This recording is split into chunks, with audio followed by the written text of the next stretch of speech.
एक व्यक्ती ना रोज फिरण्यासाठी बागेमध्ये जात असतो.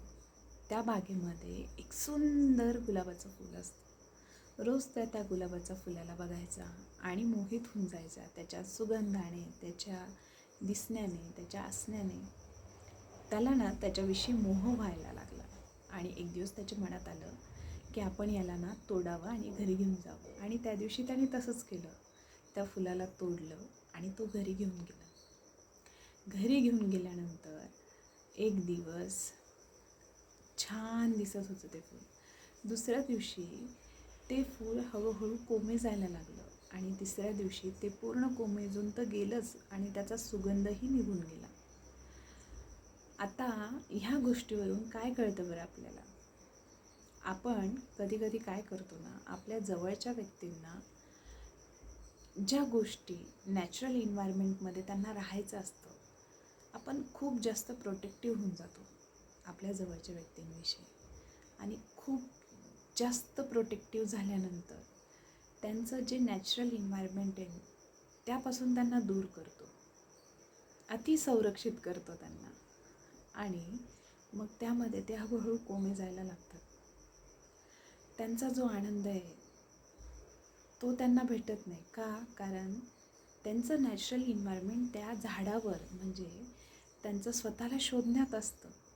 जर तुम्ही तुमच्या स्वतःच्या जवळच्या व्यक्तींवर खरंच खूप प्रेम करत असाल, त्या तुमच्या चाहत्या असाल, तुम्ही त्यांचे चाहते असाल, तर त्यांना ग्रो व्हायला वेळ द्या.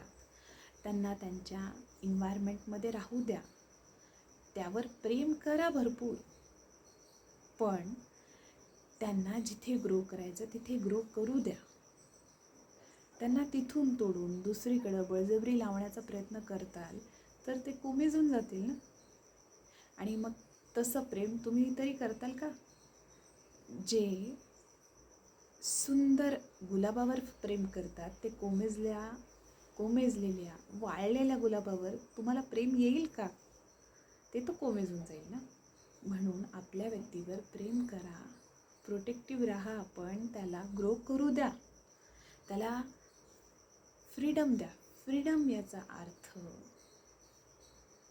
दुसराच काही घेऊ नका. अर्थ घेणारे बरेच जण चुकीचे पण घेतात, पण यामध्ये फक्त त्याला ग्रो होऊ द्या, एवढंच मला सांगायचं आहे.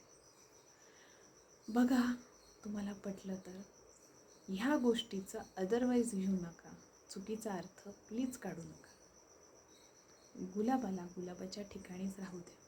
घरात आणसाल, त्याच्या इन्व्हायरमेंटमधून घरी किंवा त्याच्या इन्व्हायरमेंटमधून दुसरीकडं बळजबरी त्याला ठेवण्याचा प्रयत्न करताल तर 100% त्याचा ऱ्हास होईल.